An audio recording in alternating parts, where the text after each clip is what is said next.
गौरा खोला मंदिरवा के द्वार हो, करब शिव के पूजनवा।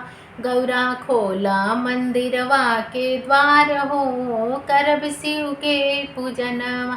शिव के पूजनवा भोले जी के पूजनवा, शिव के पूजन भोले जी के पूजनवा। मांगब अचरा में मांगब वरदान हो, करब शिव के पूजनमा। अरे अचरा में मांगब वरदान हो, करब शिव के पूजनमा। सिंदूरा भी मांगब बिंदिया भी मांगब, चूड़िया भी मांगब महावर भी मांगब।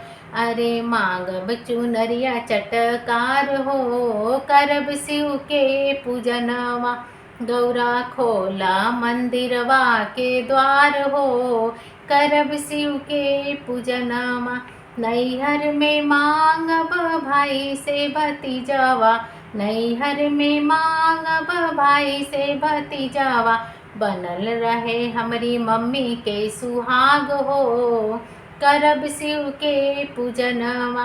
बनल रहे हमरी भाभी के सुहाग हो, करब शिव के पूजनवा। गौरा खोला मंदिरवा के द्वार हो, करब शिव के पूजनवा।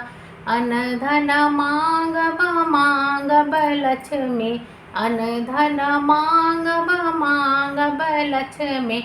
मांगब लक्ष्मी हो मांगब लक्ष्मी, रहे ससुरा में ससुर जी के राज हो, करब शिव के पूजनवा।